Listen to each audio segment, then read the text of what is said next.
Okay everybody, welcome back to the Charlie Veitch channel. We are here outside Kelso High School. Apologies for the wind noise, it'll be a bit scrapey on the old little microphone. But this is, I guess, the message to the unofficial control group. You know who you are, you know what I mean. There's very strange things happening in the world right now, and if you're like me, and you're in the unofficial control group, well done.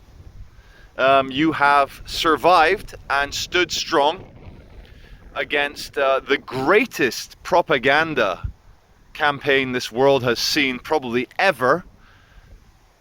Yeah, I'll go with it. I'll say ever. I don't think there's ever been a more global campaign to get the sheep dip into every single arm, every single chunk of muscle or fat tissue, whatever they put the sheep dip into. But we're now 2 years into this pandemic, and I'm not going to talk about the medical side because I'll get banned, but I can certainly talk about the political side. Firstly, let's give credit where credit is due. I am proud of the British response. I think we've had quite a measured, quite a moderate COVID response in this country. I'm not a big fan of politicians, but I think Boris Johnson is someone who has experienced COVID-19 personally, as I have. Okay, fair enough, he's 16 years older than me, he's a bit more chubby. So when he got COVID-19, he was sent into the ICU as a precaution. Obviously, he didn't die. And for me, as yours truly, your friendly late-night YouTuber, as we are here at Kelso, I had very... Oh, the cough, the coof. Oh! I had very standard symptoms. But we're not going to talk about the medical aspects of the pandemic. We're going to talk about the political response. Now, I have nothing against people who have chosen to get the COVID-19 vaccines. You know, first shot, second shot, booster shot. And it's looking like it's going to turn into a seasonal flu kind of shot type thing where you get a booster every 6 months or once a year. Who knows how bad it's going to get? You never know. Pfizer, Moderna, AstraZeneca, BioNTech, they might say, well, you need a booster every 3 months. But, you know, you cannot blame someone. And again, apologies for the wind noise, it is windy. You cannot blame someone for following guidance, for following advice, and taking what the government says they should take. But for everyone else who are in the, what I call the unofficial control group, you have survived the greatest peacetime effort to change your mind, to brainwash you, to say that this is this, to say that vaccine macht frei, vaccine will get your freedoms back, it'll all go back to normal in 2 weeks. 2 weeks! So, you know, I do feel sorry for the vaxies a little bit. Vaxie said, yeah, sure, you know, the government says I'll take my 2 shots, I'll get my freedom back. I'll take my 2 shots, I'll go clubbing. Take my 2 shots, I'll go traveling internationally. None of that's come true. The vaxies have taken it. The government advisors, the scientists are saying, well, no, it doesn't stop transmission. It doesn't stop you getting it. The one thing, oh, and it's raining now. Thanks, rain. The one thing that they are clear on the vaccination is that it will, let me try and say this so I don't get banned. Vaccination will lower the elderly and obese's chances of being hospitalized or dying from COVID-19. But, you know, for me, the ultimate conspiracy is money. Ka-ching, ka-ching. Hey, money, money, money, money. You know, if you work for a giant pharmaceutical giant, you have a vested interest in using your media to get everyone terrified of the bogeyman. The never-ending bogeyman is never going to go away. It's going to be infecting you. You're going to, the coof for years to come. And then, you know, we got that news, it came out, the Chancellor of the Exchequer, what other people away from the UK would call a finance minister, Rishi Sunak, he's put aside £2 billion to get boosters for the next few years for the old coof. Now, I don't want to get too much into it, but I have to say a bit and risk getting banned. I have to risk it, because what's the fucking point otherwise? I've had a few rum and cokes, I've had a few beers, and so in vino veritas, veni vidi Charlie Vici. My advice to the unofficial control group, which is what this video was meant to be, 6 minutes in now. Fucking rain, thanks. Coming in sideways, cold, hard. We're up in Scotland. It's cold. We're almost in the Arctic Circle. You know, here where we are, in the Scottish borders, we're as far north as St. Petersburg. But of course it's the Gulf Stream that keeps Britain a little bit warmer than the tundras of Russia. But my advice is, here's my advice, moderate advice, rational advice, decent advice for my viewers, is that if you have been vaccinated, fine, no problem. Let's hope that, you know, in the Russian roulette of side effects, you've not had any. I don't want anyone who watches my channel, I have a lot of vaccinated viewers. I don't want any of you to feel bad or think I'm against you, because I'm not.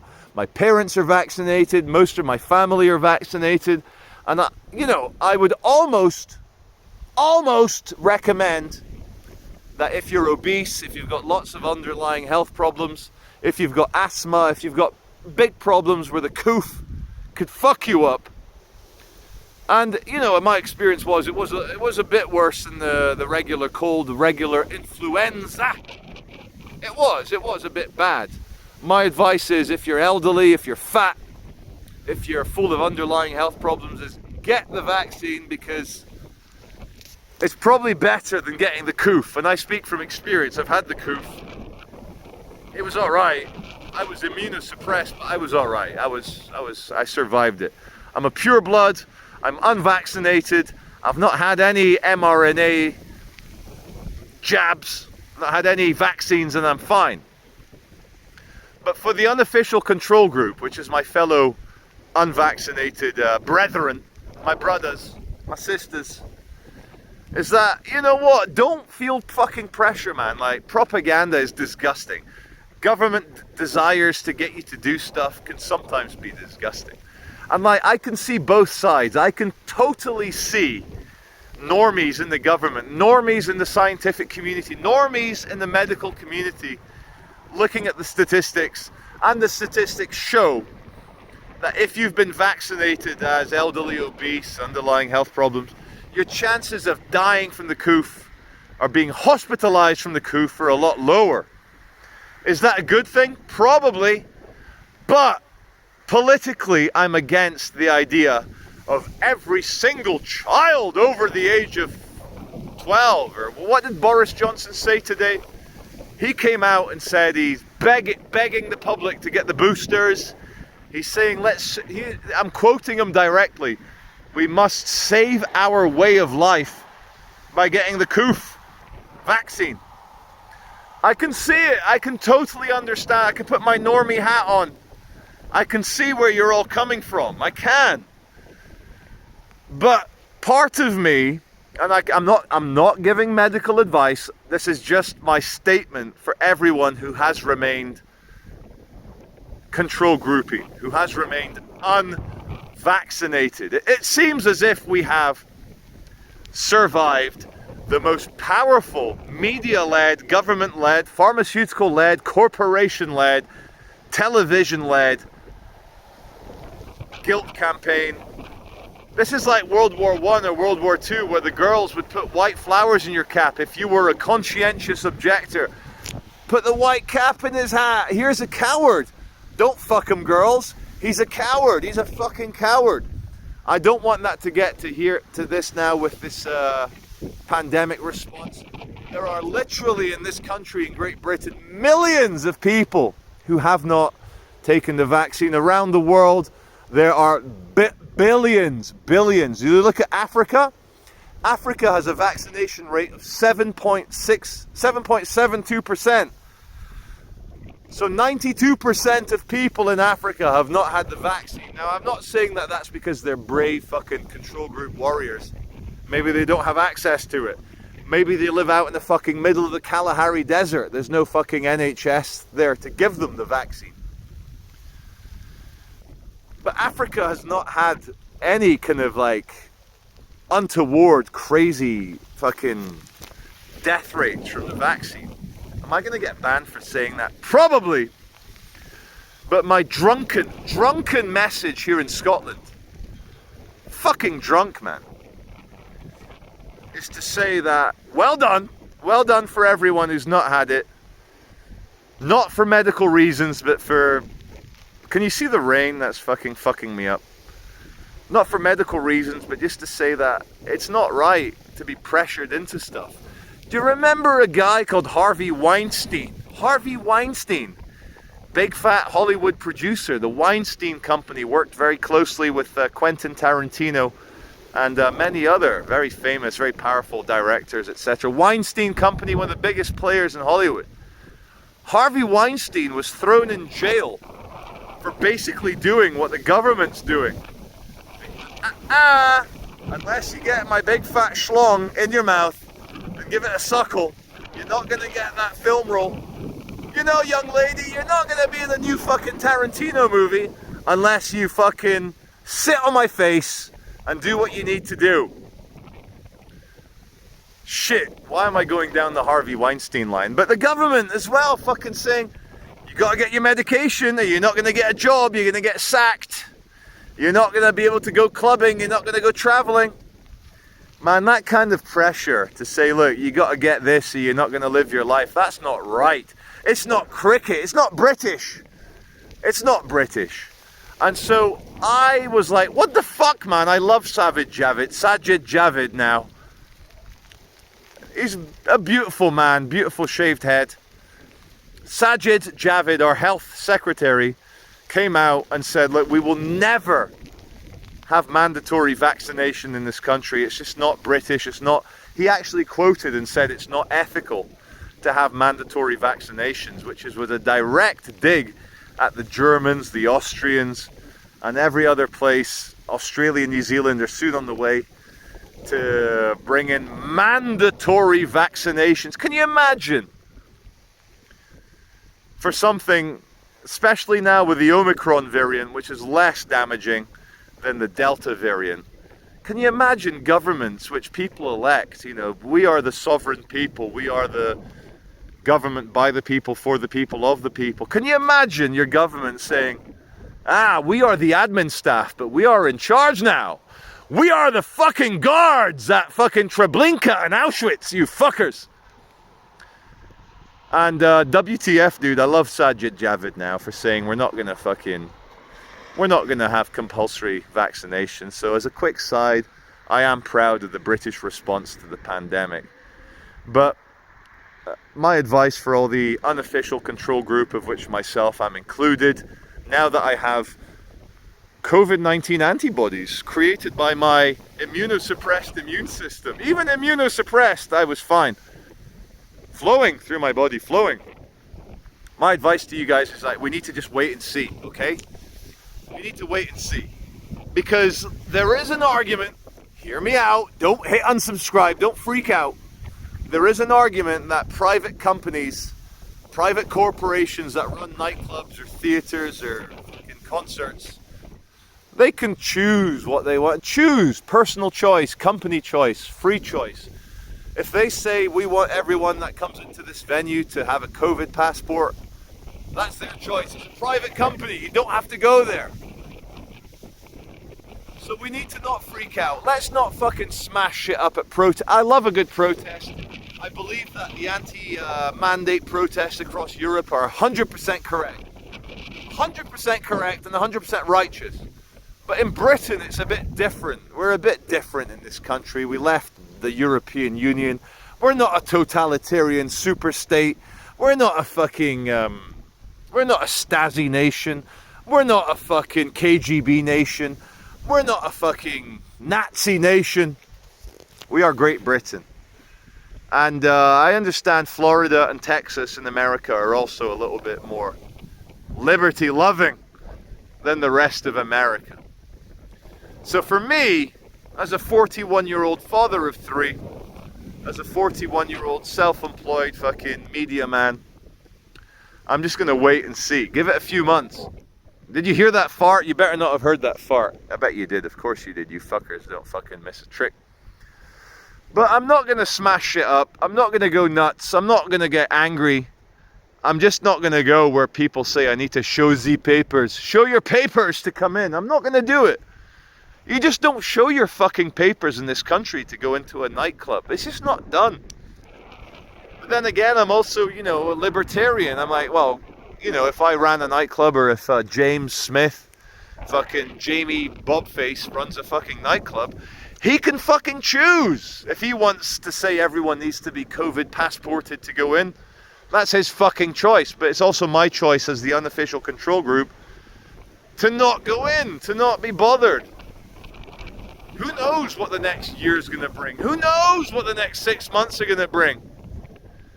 But for me, like, I'll give you my personal experience since the very start, back in January 2020, when the reports came out of China and the World Health Organization, that corrupt fucking piece of shit organization, said, we have spoken to our partners in Wuhan and we have no evidence of human-to-human transmission. That was back in January. They tweeted that with no evidence. And of course, it's massive human-to-human transmission. Just stay calm. Don't fucking panic. Don't fucking think it's the Nazi takeover just yet. I keep a close eye on all these things. It's my job to keep a close eye on all these things, to bring it to my viewers. And what I see is terrified people. Control freaks and terrified people. They act the way they act, but as the unofficial control group, your job is to keep smiling, keep waving, stay healthy, and we'll show them. We'll fucking show them that, you know, as that beautiful meme of Pablo Escobar stood around. Here I am, unvaccinated, not wearing a mask, stood by my swimming pool, stood in my house on my, oh, that's a good lighting, that's good, we'll do this. Here I am, stood under my fucking bright light outside Kelso High School. As Pablo Escobar stood around, he's like, why have I not died? I'm still waiting to die.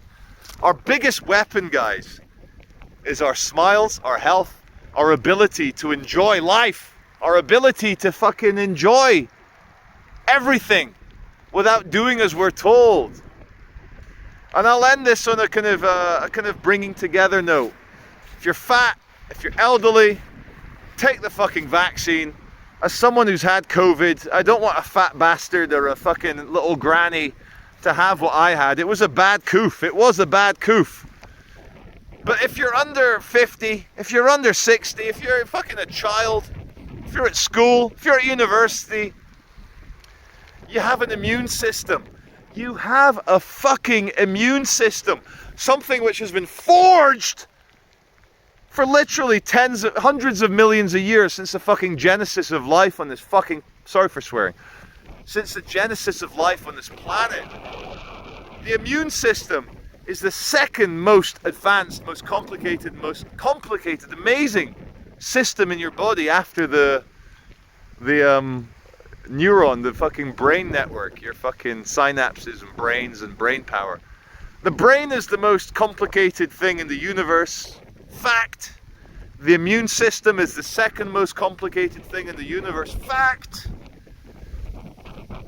And someone like me who was immunosuppressed and survived the coof, my advice to everyone in the unofficial control group is to just stand by, stand down, don't fight, don't go crazy. The next, I'm not going to say fucking 2 weeks. 2 weeks to flatten the curve. No. But can you guys, my viewers, who are maybe getting angry at me, can you put your hand on heart? Where's my heart? There's my heart. Can you put your hand on heart and say that your life has been really that affected by the pandemic response? It's one thing for the government to bring out edict, you must do this, law, act, law, you got to do this. But it's another thing for you to comply. So in the immortal words of Rick Sanchez from Rick and Morty, I'll just say, Morty, there's always fuckers trying to take over the fucking universe. The trick is to stay out of their way. There's always going to be fuckers trying to fucking take over the universe. Stay out of their way, man. And you know what, guys? I'll end it on a big ass note. I'll fucking end it on a fucking big ass note. And say that previous generations, when things got a bit too totalitarian, too authoritarian, they fought. They put their balls on the line. They fucking had La French Resistance. They blew up fucking Nazi trains. They fucking had their anti-Soviet tactics. They fucking sorted out those communists. They fucking threw them out of fucking helicopters. So there will always be control freaks and maniacs and fucking overly socialized, not going to say the C word, overly socialized bastards. But as long as children are born, liberty will never perish. As long as people are able to talk on YouTube like this, liberty will never perish. As long as there's an unofficial control group, when the entire fucking planet is turned into a totalitarian pharmaceutical state, liberty will never perish. So remember who you are. Remember what the fuck you're an avatar of. You're an avatar of the Creator himself. You are created in God's image. You are free to think. You are free to love. You are free to fight. You are free to say yes. You are free to say no. And if you're a grown-up like me, if you're a fucking grown-up, who the fuck is your boss? Government or admin people? Government are who we choose to be our administration assistants, to do the paperwork, to do the admin, to do the laws, to do all that shit. And only a cuck, only a pathetic loser forgets who he is, who she is. So on that amazing note, motherfuckers, stay strong. You're your own boss. You don't need to have 10 fucking rum and cokes to give a message like this, but it helps. And just fucking have a good Christmas, man. Whether they lock it down, whether they fucking ban everything, ban grannies, let's ban fucking turkey. They'll ban turkey. Still gonna eat turkey. Thanks for watching.